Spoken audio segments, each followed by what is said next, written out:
Good morning, everyone, and welcome to Spaceflight Now's live coverage of the latest mission from Cape Canaveral Space Force Station. You're looking live at Space Launch Complex 40 there at the Cape.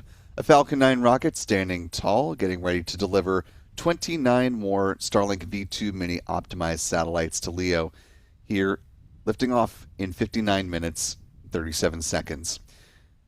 Spacecraft separation is expected a little more than an hour after liftoff, bringing SpaceX up to a total of 840 Starlink satellites launched so far this year across a total of 31 missions. I'm Will Robinson-Smith, reporter with Spaceflight Now. It's good to be with you here on the back half of our weekend, Sunday morning, local time, 9:47 a.m. Eastern. Hope you've all had a wonderful and relaxing weekend so far. Got to do some fun things, decompress, get ready for another week ahead, whether you're heading back to work, back to school, or maybe this is your upcoming spring break. Whatever the case, we're glad that you're stopping by with us for a little piece of your day.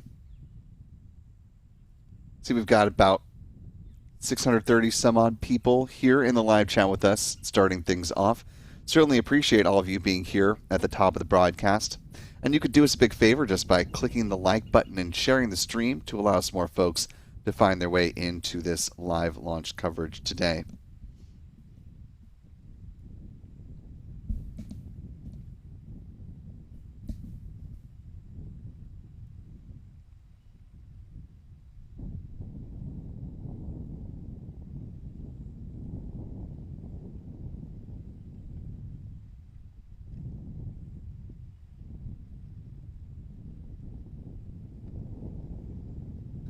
This and every other live launch opportunity are made possible in no small part thanks to our wonderful channel member community here on YouTube.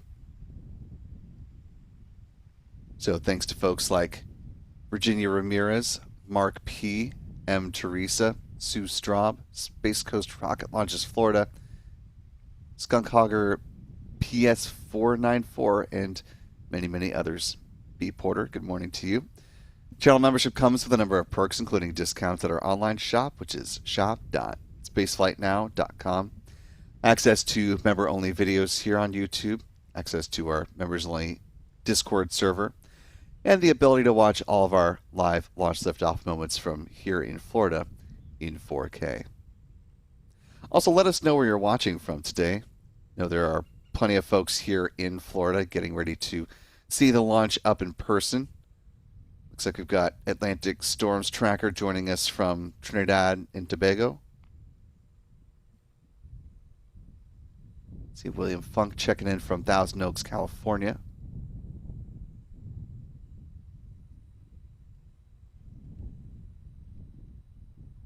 Got Nene checking in from South Korea, Florence, South Carolina, New Smyrna. Always wonderful to see where our global audience is representing.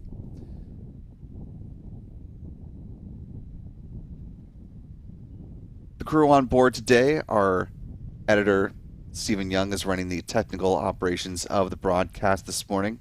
You're looking live from our friends Chuck and Jen Briggs with C&J Images, their perspective on the Falcon 9 down on Merritt Island. Our Adam Bernstein has been busily setting up the rest of the cameras here at the Kennedy Space Center press site.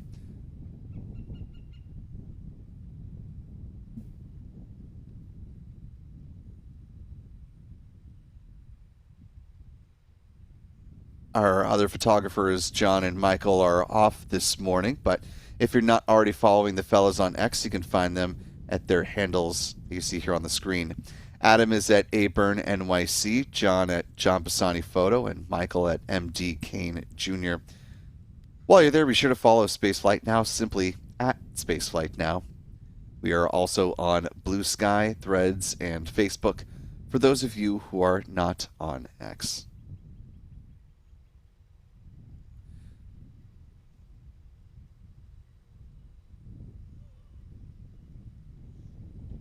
We'll also be joined later in the broadcast with tracking assistance from our friend Pete Karstens with Max Q Productions.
Just about 54 minutes remaining on the clock. Last little bit of housekeeping here. If you have a comment or question about this mission or other goings-on in the realm of space or spaceflight, or just want to offer a little bit of support this morning for our coverage, you can always use the YouTube Super Chat feature. And not only will you be giving us some interesting things to talk about as we cruise on through the count, but you'll also be supporting what we do here at Spaceflight Now, and that, my friends, is always greatly appreciated. If you're watching this on a replay, though, and not able to use the YouTube Super Chat feature, if you're on your computer, you can scan the QR code there in the bottom right-hand corner of your screen, or go to our website, spaceflightnow.com/donate, to help support our coverage there. We've got a description of the ways in which we use the contributions to our journalistic efforts, ranging from things like data storage to reporting trips to bring you the best possible coverage from where the news is happening. And we thank you for your support of Spaceflight Now. The mission on tap today is Starlink 10-62 in the SpaceX pantheon of launching their Starlink satellites into low Earth orbit. This will be the 31st Starlink mission of the year out of 37 Falcon 9 rocket launches.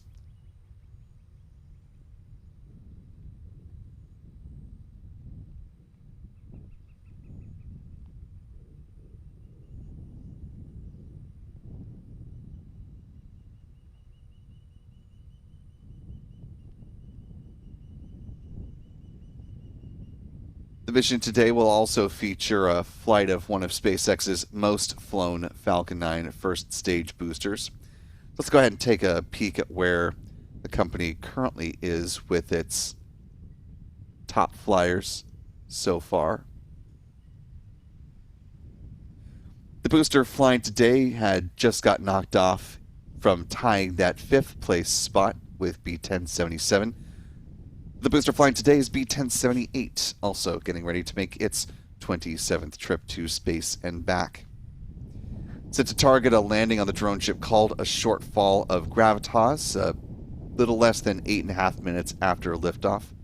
And that'll be the 148th good landing on that drone ship, if successful.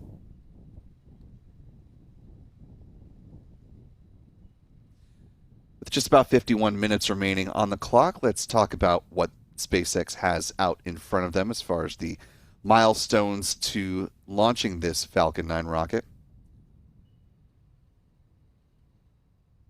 Coming up in a little more than 10 minutes' time will be when SpaceX makes the call on the start of prop load. SpaceX does its readiness poll electronically, so if they're in a good posture, they can do this assessment a little bit ahead of T-minus 38 minutes. But once the go-ahead is given, fueling of the rocket will begin at T-minus 35 minutes with loading of RP-1, which is a rocket-grade kerosene. That happens on board the rocket's booster and upper stage. At the same time, liquid oxygen will begin to flow on board the rocket's first stage. In just about 20 minutes at T-minus 30, first stage cryogenic helium load will get underway, and the same will happen on the second stage a few minutes after that. The helium is important because it's used to pressurize the main propellant tanks during flight. T-minus 23 minutes is when second stage RP-1 loading is expected to wrap up. Then T-minus 20 minutes and 50 seconds is the start of the strong back chill down. This is when SpaceX is thermally conditioning the feed lines at the pad prior to loading liquid oxygen on board the rocket's upper stage. We'll see a visual manifestation of this as the so-called big vent, which happens here at pad 40 beginning at about T-minus 20 minutes and 20 seconds. That vent lasts about 4 minutes in duration and sets the stage for the LOX to flow at T-minus 16 minutes.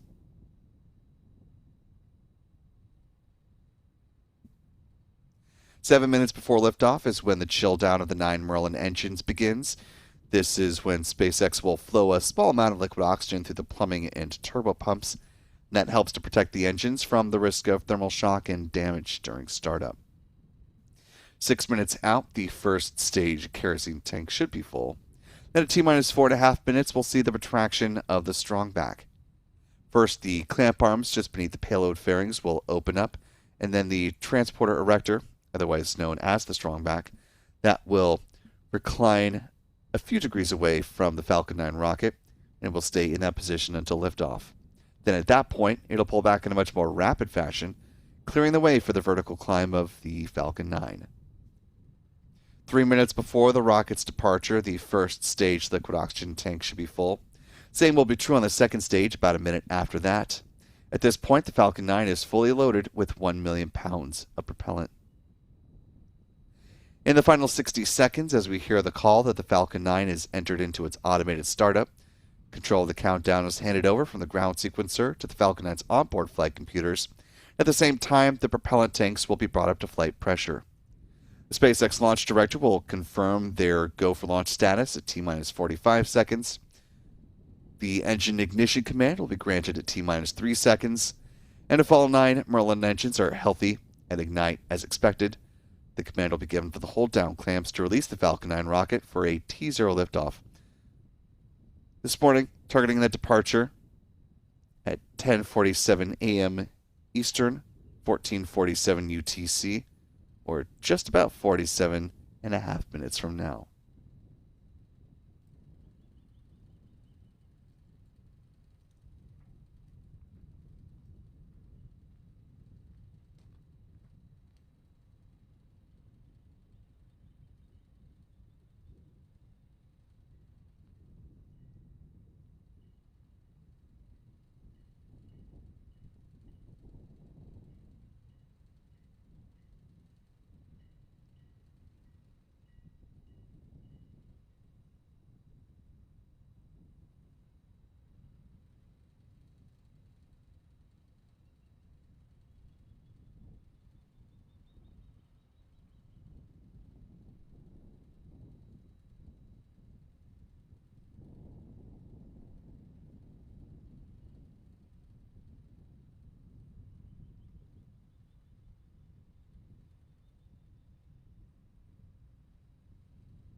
Taking a look at our live chat here, I want to welcome in new channel member Mike Colesby, joining us with membership at the pad leader level. Welcome aboard, Mike. We're glad to have you with us. Also, thanks to TWSSR 1955 for the $5 super chat, who says, watching from Seadrift, Texas. Go SpaceX, go Falcon 9, go Starlink, go Spaceflight now, and go Elon.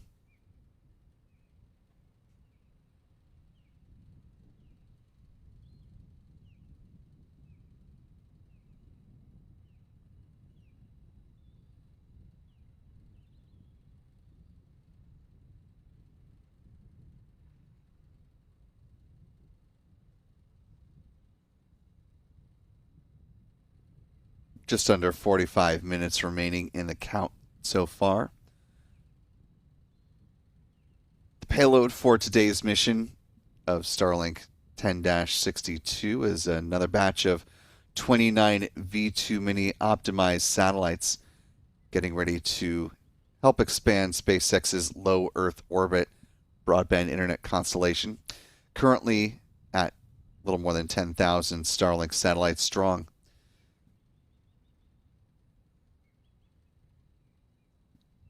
These satellites are manufactured in Redmond, Washington, in the facilities you're seeing here on your screen, which is near Seattle. As mentioned, this will be SpaceX's 31st dedicated Starlink mission of the year so far.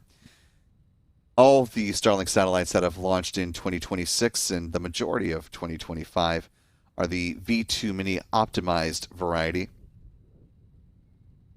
considerably lighter than the predecessor Starlink satellites. These weigh 575 kilograms compared to the previously flown Starlink minis, which were 800 kilograms. With their solar panels fully extended, they have a wingspan of about 100 feet or 30 meters. They use argon Hall effect thrusters for in-orbit maneuvering. These particular satellites that are flying today will be deployed at 165 miles or 266 kilometers in altitude at a 53 degrees inclination.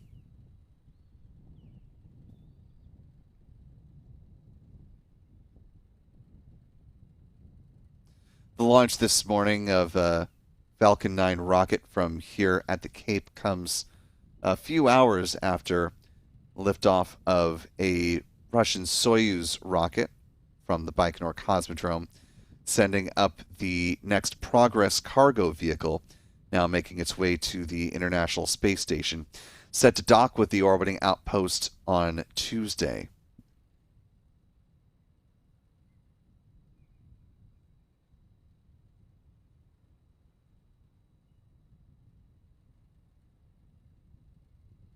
Docking is anticipated at about 9:35 a.m. Eastern, 13:35 UTC.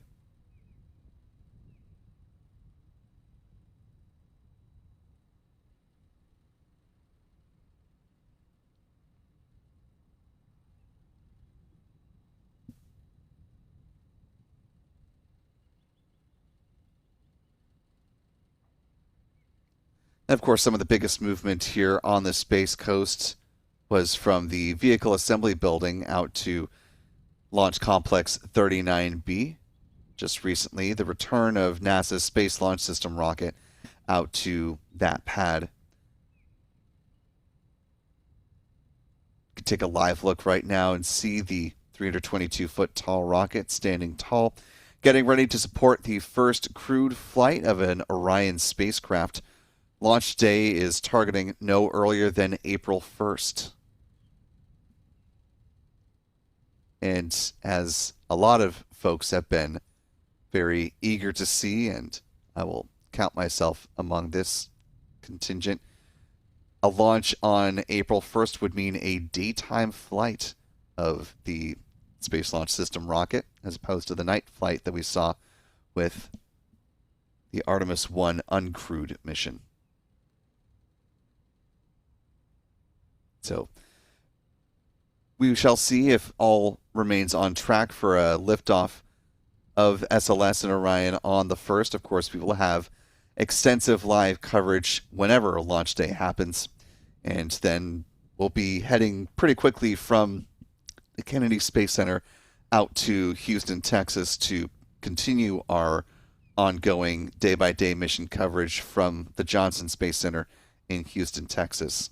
So we certainly appreciate all of you who are able to support what will be quite an extensive reporting trip, but want to make sure we're bringing you the very latest as it comes in the most robust way possible.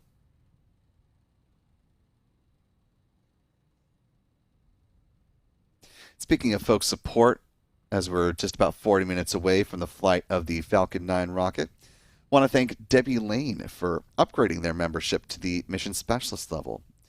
We certainly appreciate all of our channel members and are especially appreciative of those who are able to upgrade their channel membership. That goes a good ways to supporting what we do here in a sustainable fashion at Spaceflight Now and allows us to keep our base level membership at its current price.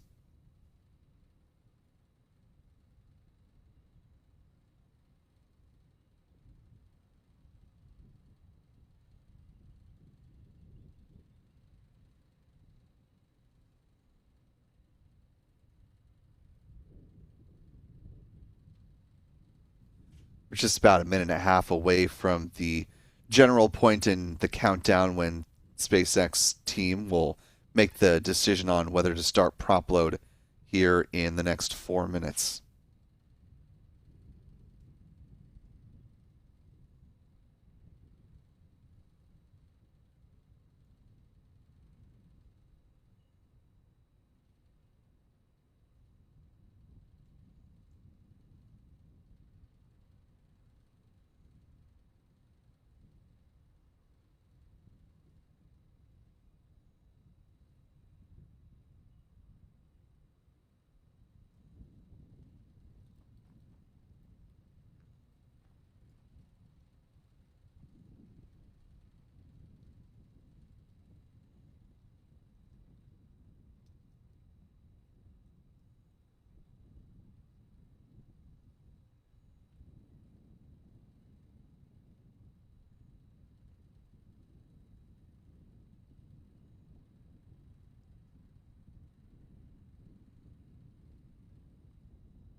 Time now, T minus 35 minutes, 30 seconds and counting. We should be just about half a minute away from the start of fueling for the Falcon 9 rocket, assuming all is continuing on track.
Time now, T minus 32 minutes, 53 seconds and counting. Considering that the SpaceX count is still continuing on, we should be in the midst of fueling for SpaceX's Falcon 9 rocket. However, given the lighting situation that we've got this morning, where the sun is compared to our camera and the rocket, the amount of heat distortion, it's a little bit hard to discern visually if fueling has in fact begun. We'll do our best to try to make a call here in a second.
Time now, T minus 29 minutes, 38 seconds and counting. Pause and commentary was to talk a little bit behind the scenes, make sure that we are on the same page to make a determination about whether or not SpaceX is in fact fueling its Falcon 9 rocket, and we're fairly confident that the answer to that is yes.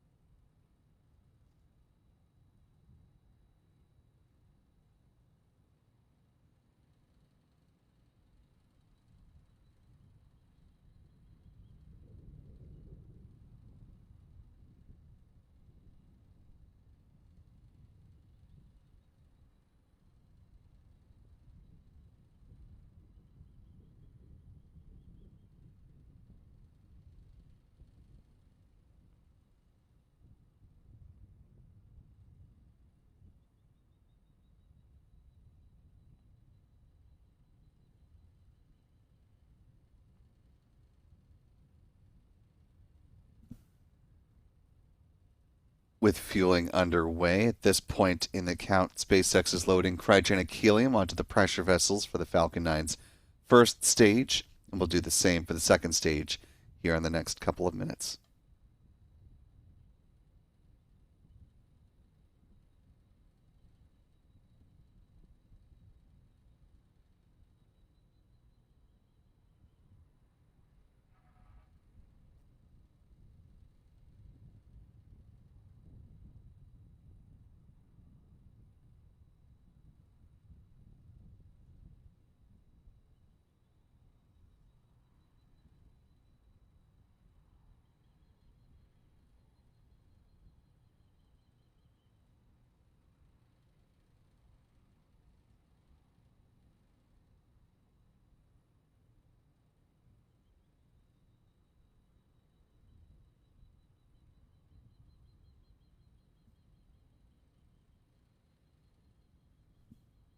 Time now, T minus 27 minutes, 10 seconds and counting. The satellites launching today are of the V2 mini variety. You can see in the size comparison as SpaceX prepares to start launching the version 3 iteration of its Starlink satellites in the relatively not too distant future on board its large reusable Starship rocket. No firm estimate on exactly when the first batch of V3s may be flown. We're still awaiting a launch date for the first launch of a version 3 iteration of SpaceX's Starship rocket. The vehicle did conduct its first static fire test with a cluster of version 3 Raptor engines attached to the base of the Super Heavy booster. It was not fully outfitted with all of the 33 Raptor engines that will be used to fly on a nominal flight, and there was a ground side systems issue that caused the early termination of that static fire test, but it was the first outing for Pad B there at Starbase in southern Texas. So a good first foray, I'll say, into the next chapter for SpaceX's Starship. You can keep tabs on what's happening down in southern Texas by heading on over to our 24/7 live stream, Launchpad Live. Got a view from Starbase, courtesy of our friends at Avid Space, formerly Lab Padre.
Time now, just under 23 minutes remaining in the count. Let's talk a little bit about the first stage booster that is supporting today's Starlink mission. This is B-1078 in the SpaceX fleet, getting ready to make its 27th trip to space and back. It first began flying in March of 2023, so just a little more than 3 years ago, with the flight of a crewed Dragon spacecraft named Endeavour, delivering the 3 astronauts, 1 cosmonaut of the Crew 6 mission up to the International Space Station. That was followed by a launch for SES, the O3B mPOWER satellites 3 and 4, flying on April 28th. A quartet of Starlink missions followed that. And then a mission for the U.S. Space Force, the USSF 124 mission, lifting off on Valentine's Day of 2024.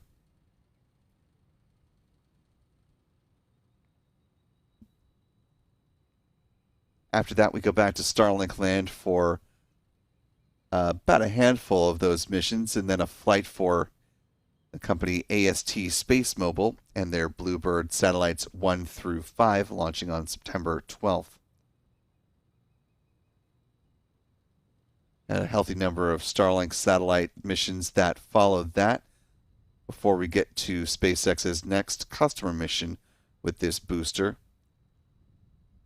That was the Nusantara Lima mission on behalf of Indonesian telecommunications company PSN on September 12th of 2025.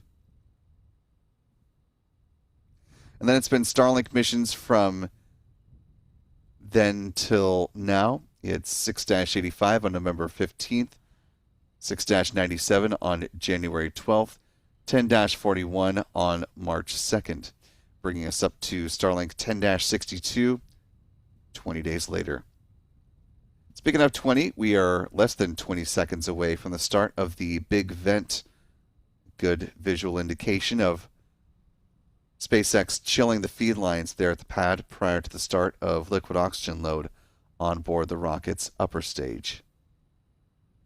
And there goes the vent. This should last about 4 minutes in duration, setting things up for the loading of liquid oxygen on board the rocket's second stage. Currently T-minus 20 minutes, 7 seconds away to the planned flight of this Falcon 9 rocket.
Got less than 1 minute away till the conclusion of this big vent. Liquid oxygen is set to start flowing on board the rocket's upper stage in about a minute and 15 seconds.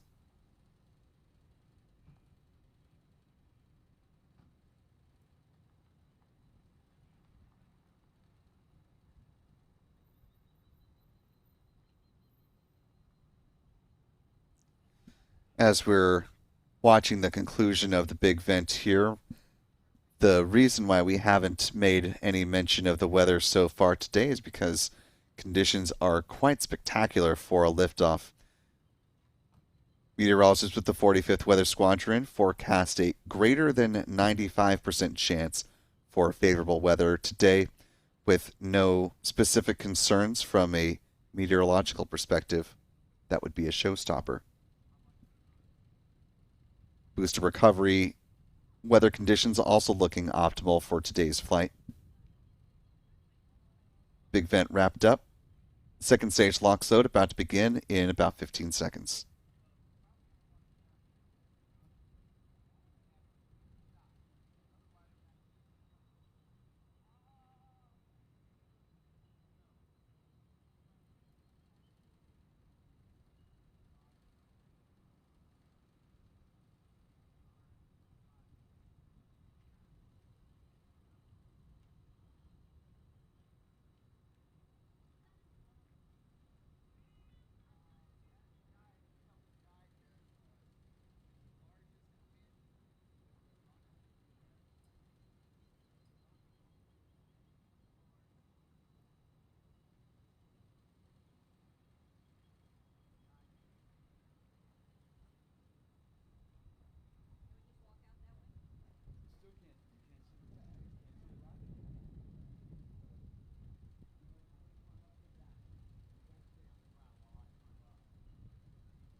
Taking a look at our live chat here, I want to thank the now more than 3,800 of you who are watching along with us live today as we are within the final 12 minutes of the count.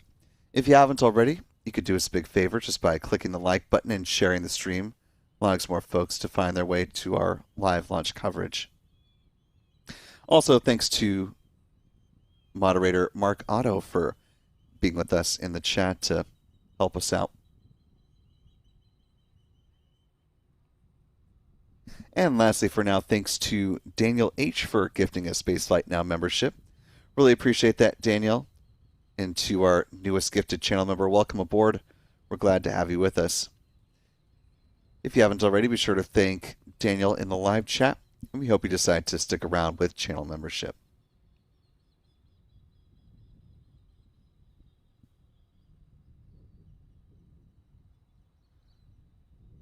Now just about 11 minutes away from the latest flight of a SpaceX Falcon 9 rocket. Today's mission will mark the 619th flight of a Falcon 9, the 37th of the year so far. So before we go ahead and see SpaceX's workhorse vehicle fly once again, let's go ahead and talk about it with a little bit more detail. The Falcon 9 rocket stands at 70 meters or 229 feet in height and has a diameter of 3.66 meters or 12 feet. The majority of the Falcon 9 rocket is made up by the vehicle's first stage.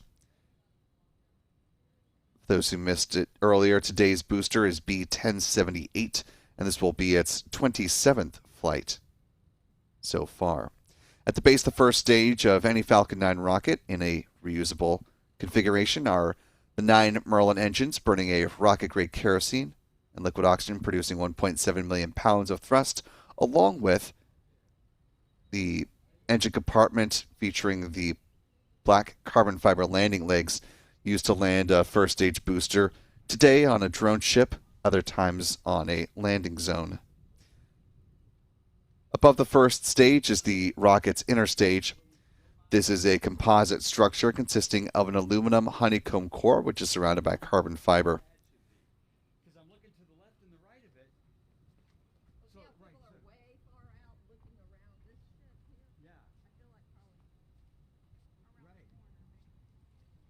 In the image on the right-hand side, you can see the deployable hypersonic grid fins. These are titanium winglets that provide stability and steering for the Falcon 9 as it comes back to the atmosphere, tail first like a big old dart heading towards the drone ship. At the top of the rocket's inner stage are 3 mechanical latches that attach to the vehicle's second stage. At first stage main engine cutoff, high-pressure helium is used to release those latches, and 4 pneumatic pushers ensure a clean separation. Also, the second stage engine nozzle is housed safely inside the inner stage adapter until the point of stage separation. Speaking of the second stage, the upper stage of the Falcon 9 rocket is powered by a single modified Merlin engine called a Merlin vacuum engine, or an MVAC engine. It's equipped with a large nozzle, optimized for burns in the vacuum of space, hence the name. It produces more than 220,500 pounds of thrust, and it will be fired twice on today's flight to place the 29 Starlink satellites into their intended orbit. Starting to hear some of the additional sounds of the venting of the Falcon 9 rocket. Following the deployment of the 29 Starlink satellites today, there will be one final deorbit burn, helping to drive the upper stage back into the atmosphere, where it's designed to burn up and reduce the risk of space debris on this flight. Finally, at the top of the Falcon 9 rocket are the payload fairings containing the 29 Starlink satellites. The fairings are made up of a carbon composite material and stand at 13.1 meters or 43 feet in height, and are 5.2 meters or 17.1 feet in diameter. The 2 fairing halves will be recovered a little bit further downrange from where the first stage lands on the drone ship. Gently splash down to the waters under the support of steerable parachutes. Here's a glimpse of the Falcon 9 rocket there at Space Launch Complex 40, getting ready to lift off in just a little more than 7 minutes' time.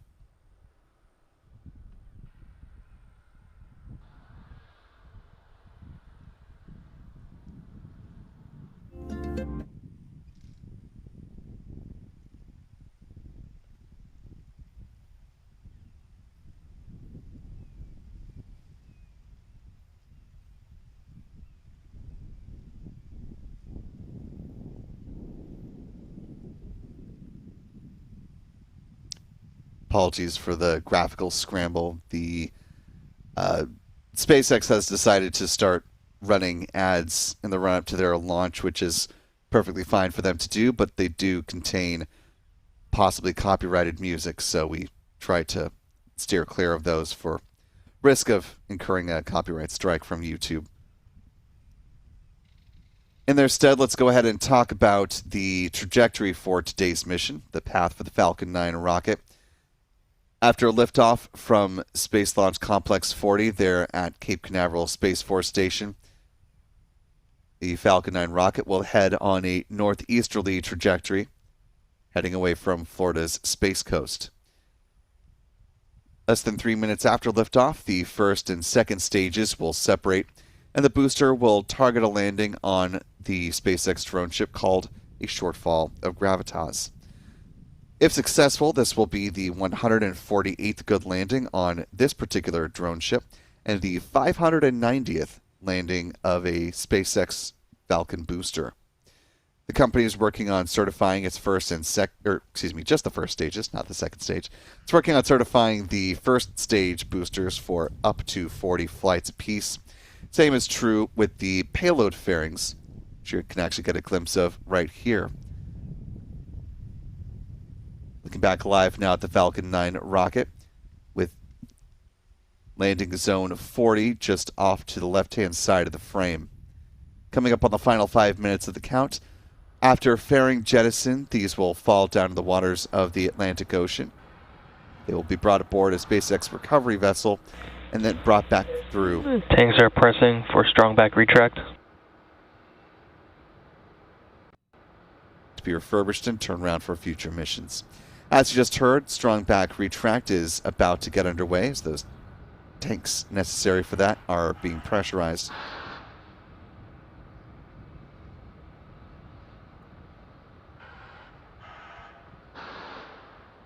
Strong back retract has started.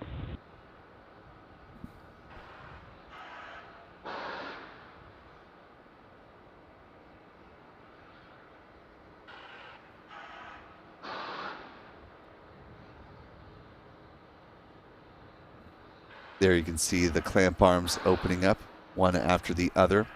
Soon the large truss structure behind the Falcon 9 from this camera's perspective will recline a few degrees away, stay in that position until liftoff.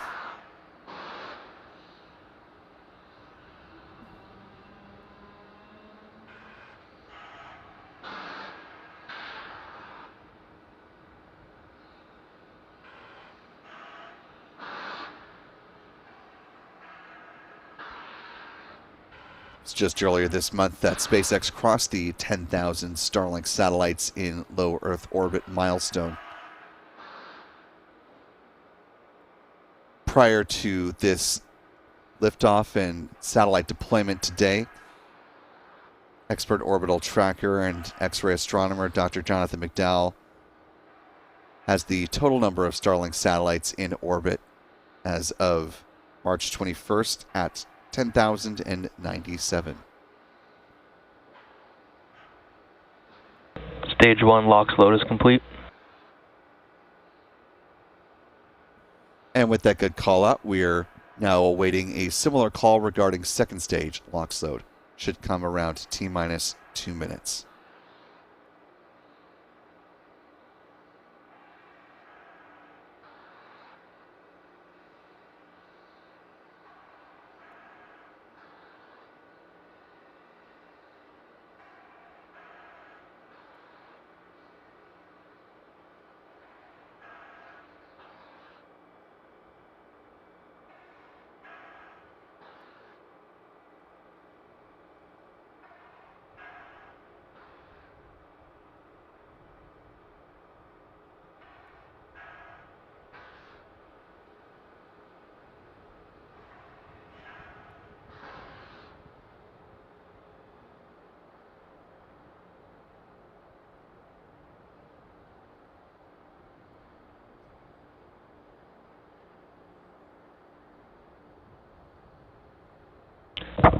Stage 2 LOX load is complete. And with that good call, the Falcon 9 rocket is fully loaded with 1 million pounds of propellant. So you can see here the additional venting from the strong back.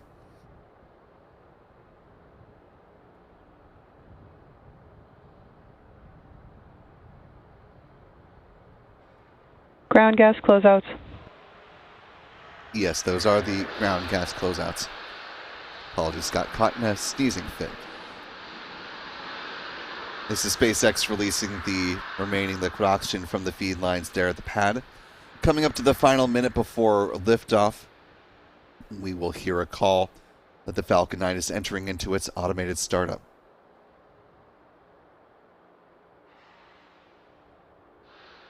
Falcon 9 is in startup.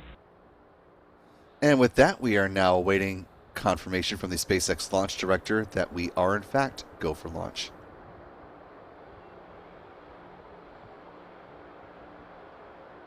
Launch director, go for launch.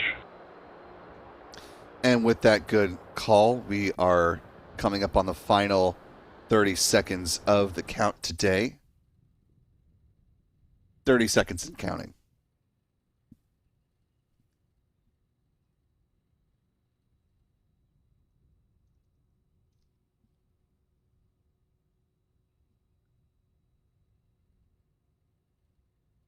"15 seconds. And here we go in 10, 9, 8, 7, 6, 5, 4, 3, 2, 1. Engine ignition and liftoff. Liftoff of the Falcon 9 rocket on Starlink 10-62. The Falcon 9 has cleared the tower.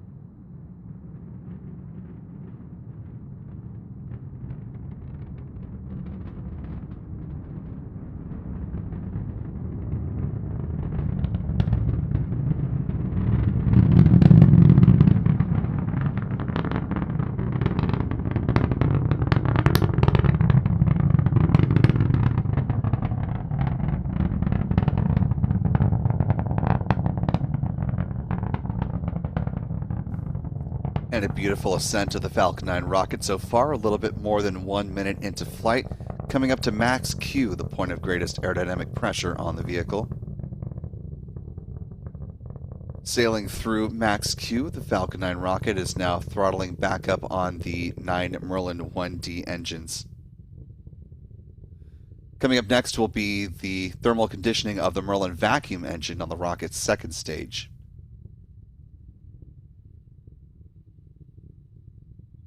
MVAC chill. Good confirmation of MVAC chill there. SpaceX has a few events next in rapid succession. We'll see first stage main engine cutoff, referred to as MECO. That'll be followed by stage separation and then the ignition of the Merlin vacuum engine. The payload fairings currently encapsulating the 29 Starlink satellites will be jettisoned around the 3-minute mark in flight.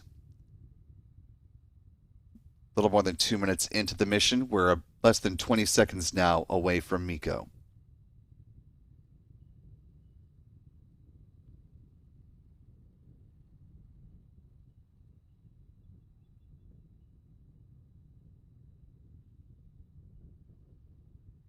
Coming up on MECO.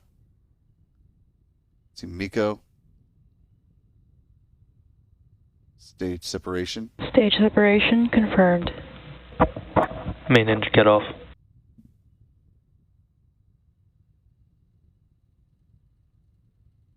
MVAC startup.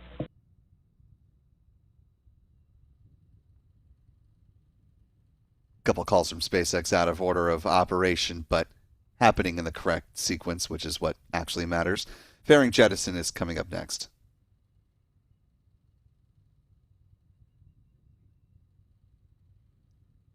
And there go the payload Fairing fairings. separation confirmed.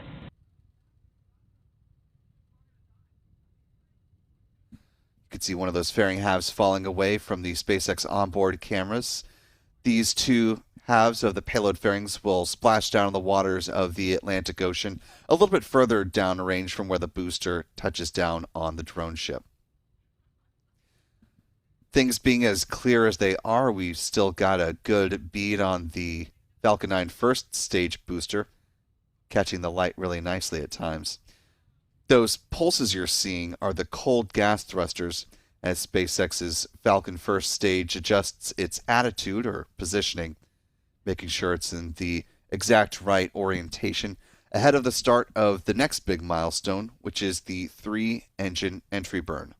This will help to dramatically slow down the Falcon 9's first stage and prepare it for the forthcoming landing burn, which will take it all the way down to the drone ship, a shortfall of gravitas. Now, more than 4 minutes into flight, the entry burn is set to begin in less than 2 minutes.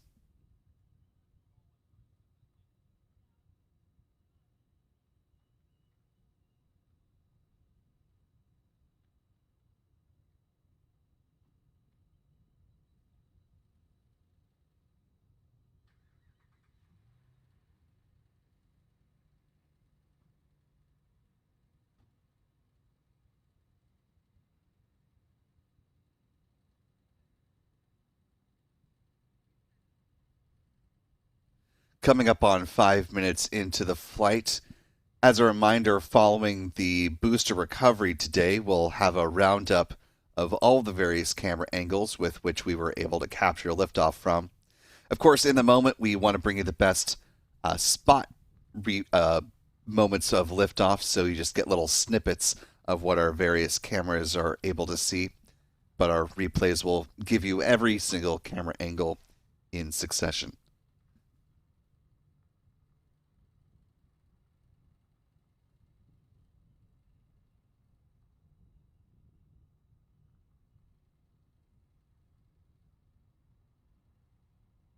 A little more than 5.5 minutes into the flight now.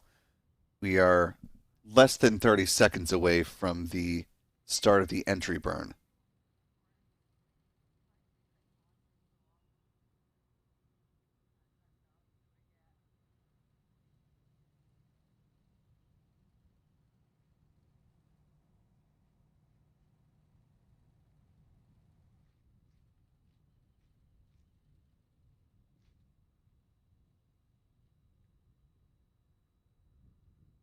Entry burn. Stage 1 entry.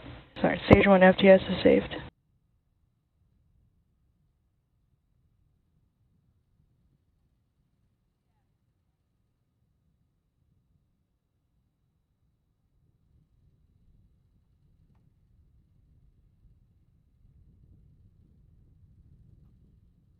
Stage 1 entry burn shutdown.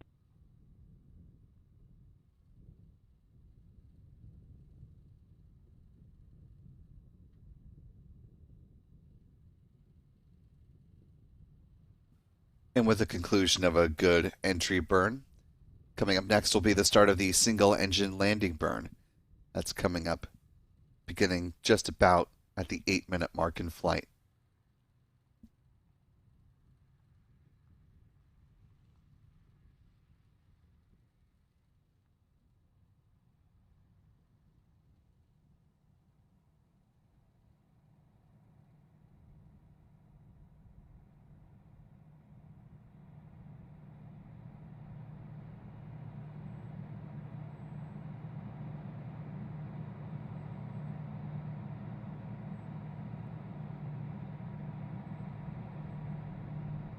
Stage 1 transonic. Falcon first stage traveling below the speed of sound.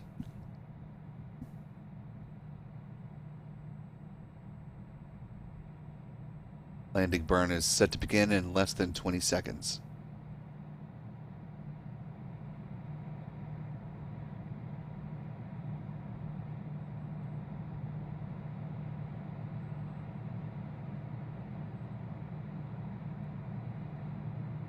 Stage 1 landing burn.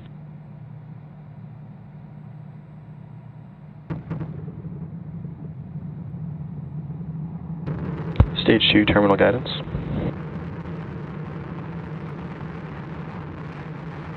Stage 1 landing leg deploy.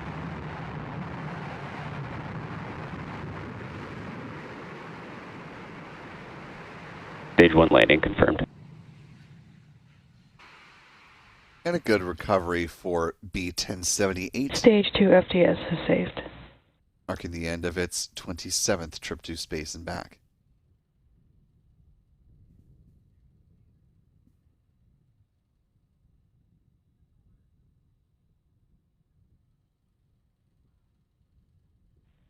MVAC shutdown.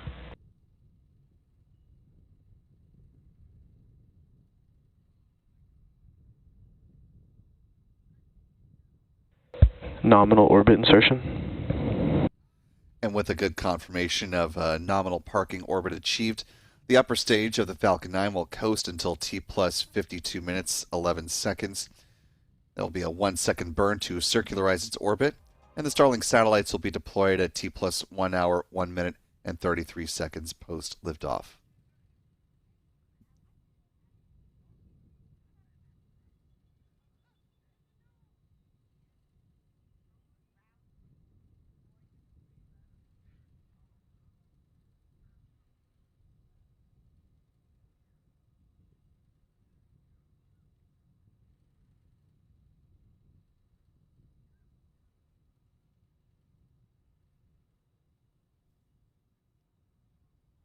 As we finish up the booster replays, or the replays of liftoff, let's go ahead and talk about where SpaceX stands with a look at our mission stats.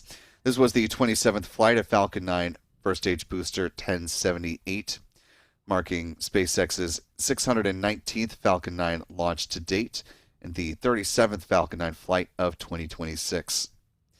This was the company's 553rd Falcon booster reflight, or the launch of a booster that has flown at least once.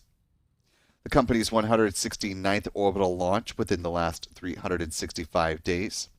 This was SpaceX's 318th orbital launch from Pad 40 and the 373rd overall orbital flight from this site.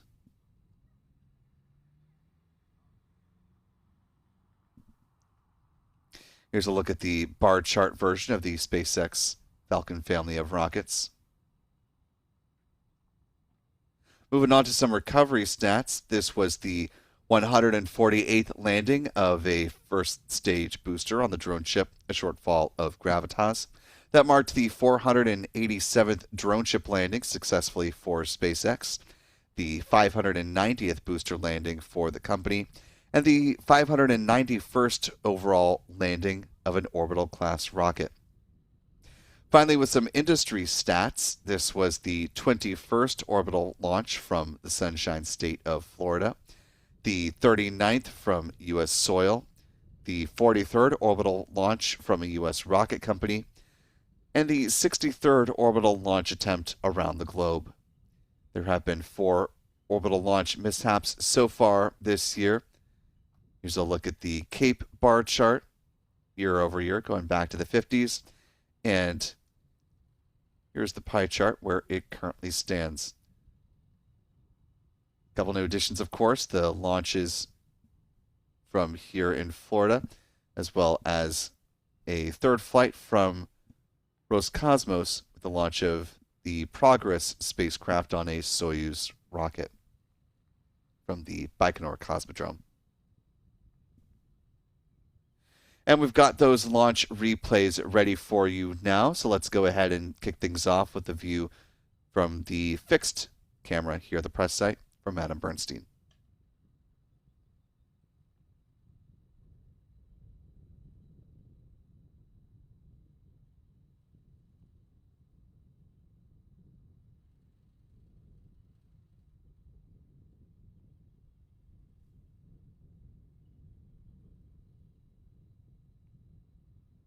Moving on to the wide view next.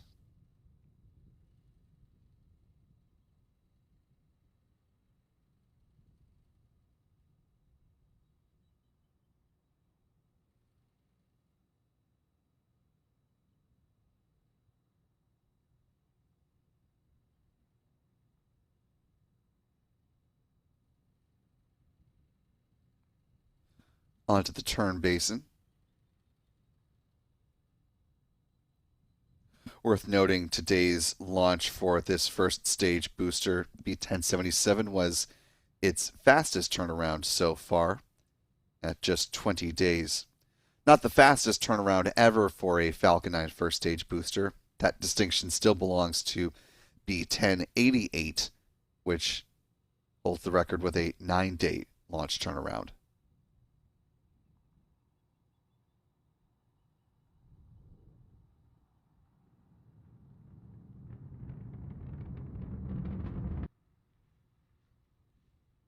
Onto P. Carson's South Tracker.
Moving on to the next view from Pete. As we continue to watch these replays, I want to thank a few more folks for their support today. Thanks to channel member Chuck Close for a very generous $25 super chat. Thank you, Chuck.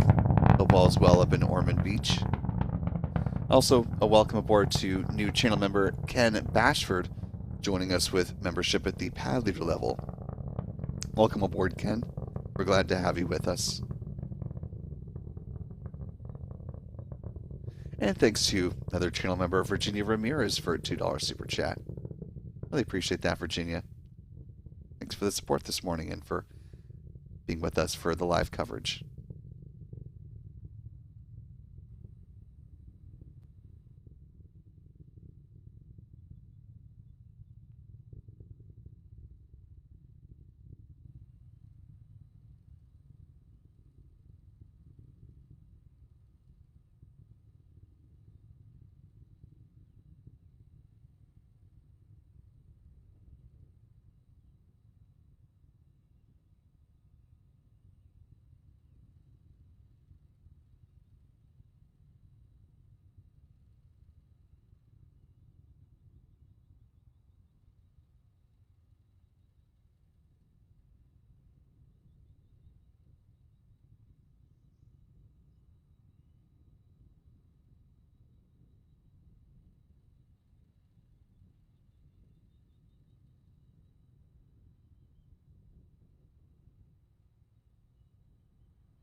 Onto the Merritt Island tracker from Chuck and Jen Briggs.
And we'll wrap things up with a view from Adam's press site tracker.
And that will go ahead and do it for us here today with our coverage of SpaceX's Starlink 10-62 mission. Certainly appreciate all of you for stopping by and being with us for our live launch coverage today. As a reminder, coming up next for SpaceX will be their Starlink 17-17 flight, currently set to lift off from Vandenberg Space Force Base in California on March 24th. In between now and then, there are a couple more orbital launches currently scheduled, including the second outing for ESAR Aerospace's Spectrum rocket on the Onward and Upward mission. We wish that team all the best on their second time attempting to fly their orbital class rocket Spectrum. And Rocket Lab down in New Zealand is set to fly a mission for the European Space Agency called Daughter of the Stars. This is a new navigation satellite constellation that is set to launch into low Earth orbit,